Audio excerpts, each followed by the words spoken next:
United States Special Forces, commonly referred to as Green Berets, are some of the most skilled operators U.S. Special Operations has at its disposal. From learning a second language to having a diverse knowledge of weapon systems around the world, all the way to being able to independently sustain and operate deep within foreign territory for months at a time, these operators have just as much brains as they do brawn.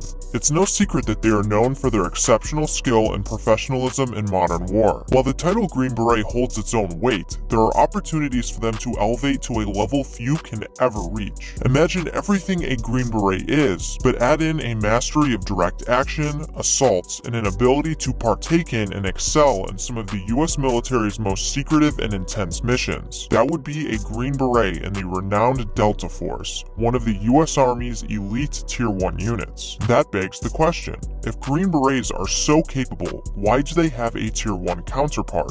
What are the differences between a Tier 1 Green Beret and a Tier 2 Green Beret? And most of all, what do they both contribute to the world of special operations? We're going to answer all of those questions for you, and much more. Join us as we compare two of the US military's most respected and talented communities, Green Berets versus Delta Force.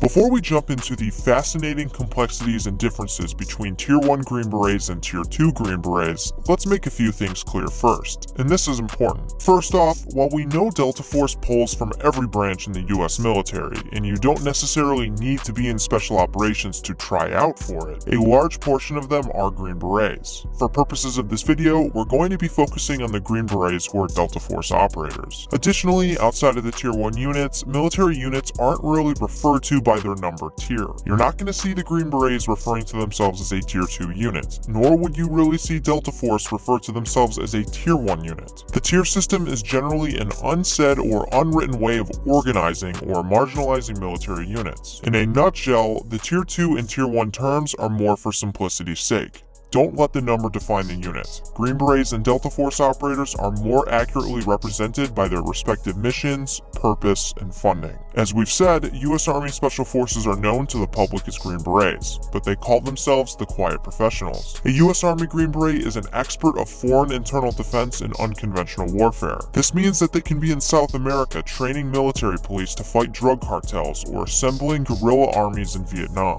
Simply speaking, they can deploy deep behind enemy lines with little to no outside support and turn local guerrillas into a small army. And doing that is no easy feat. In order to mesh well with their partners, they train to be experts on the culture and language, able to win their hearts and minds. Just like NordVPN's able to win all of your hearts and minds when they stop online intruders from stealing your personal data on the internet. From phishing to malware to DDoS attacks, there's no shortage of cybersecurity threats out there. NordVPN gives you the tools to not only protect you from these common attempts, but also teaches you lessons to keep you as safe as possible. As you can tell by the voice, we're all about anonymity here at General Discharge. We've been using NordVPN for years now, and they've helped us stay off the grid, all while keeping our data safe and protected. They have us covered wherever we go. That's the reason why we've teamed up with NordVPN to provide you all with a massive discount. If you go to nordvpn.com/generaldischarge, you'll get 4 months completely free with a 2-year plan.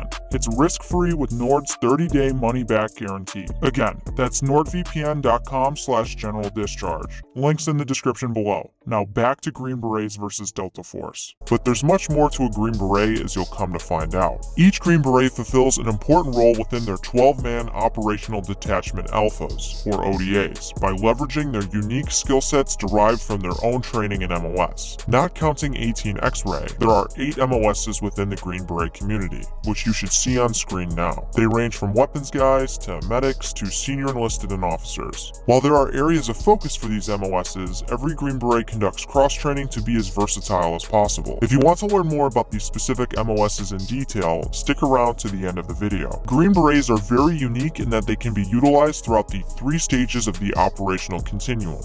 peacetime, conflict, and war. Naturally, this enables them to operate in places no one would even expect. They could be preventing something from popping off, mitigating another circumstance halfway across the globe, or actively engaging in conflict somewhere else. Green Berets have a lot on their plate and pursue 7 doctrinal missions: unconventional warfare, foreign internal defense, direct action, special reconnaissance, combating terrorism, counter-proliferation, and information operations. Tier 1 Green Berets, on the other hand, work in the capacity as Delta Force operators. They do their work in the shadows, as the Department of Defense rarely ever comments publicly on the highly secretive unit and its activities. Delta Force operators are tasked with performing complex, classified, and dangerous missions ranging from hostage rescue, counter-terrorism, direct action, special reconnaissance, capturing high-value targets, and dismantling terrorist cells. But that's just the tip of the iceberg, as they can be utilized in a multitude of other unique, high-stakes missions. They are trained in a vast array of skills, ranging from CQB, direct action, hand-to-hand combat, and advanced marksmanship, meaning they can be ready for whatever comes their way. As such, Delta Force operators have been involved in numerous high-profile operations, including the capture of Saddam Hussein, assisting with the evacuation of personnel from the embassy during the 2012 Benghazi attack, and capturing drug kingpin El Chapo. Instead of 12-man ODAs, Tier 1 Green Berets operate in slightly different elements. Among others, Delta Force has 4 assault squadrons, named Alpha, Bravo, Charlie, and Delta respectively.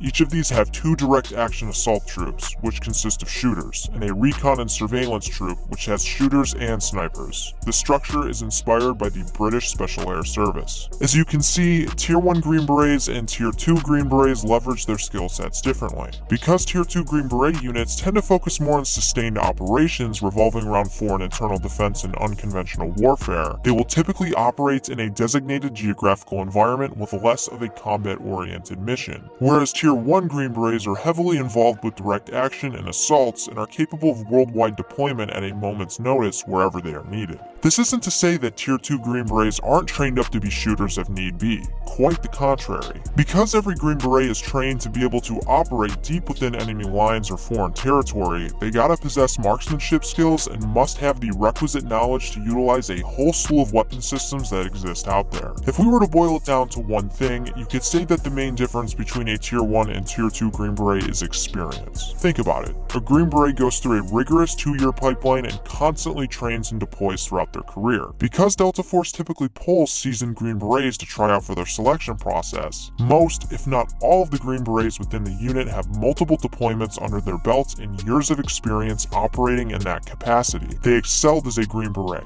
and were handpicked based on their individual traits, leadership skills, and their ability to stand out amongst their peers. That's not to say Tier 2 Green Berets aren't also seasoned and experienced. There are plenty of them who serve their time without any interest in Delta Force and still are the best of the best. So with that said, how does one become a Tier 1 Green Beret? You might be surprised to hear this, but you have to become a Tier 2 Green Beret first. As we said, becoming a Green Beret requires you to go through a difficult and arduous training pipeline that is roughly 2 years in length. After attending Army Basic Training, Advanced Individual Training, and Airborne School, candidates attend the Special Forces Preparation Course, and then the Special Forces Assessment and Selection, referred to as SFAS, which is a 4-week gut check used as a filtering process to see who really wants to be there. After that, they move on to the Special Forces Qualification Course, known as the Q Course, where they receive the meat and potatoes of their training to become a Green Beret, such as their language proficiency training and MOS-specific training. The time to finish the Q Course varies here as it really depends on the candidate's MOS. After this, they don the Green Beret and go on to train, operate, and excel as Special Forces soldiers. If they've proven themselves to be a suitable candidate, they can apply or get tapped to try out for Delta Force selection. Delta Force's selection has a reputation for its arduous land navigation and rucking evolutions. From 18-mile land navigation courses to a 40-mile ruck march, candidates who have already proven themselves must now do it again at a level they've never had to before. But it's not just about how in shape they are. They must also prove that they are mentally suitable for the rigorous work of a Tier 1 operator. They're put in front of a board of psychologists, instructors, and the Delta Force commander, and are heavily scrutinized exercise with questions, tests, and evaluations. The odds of passing selection are slim,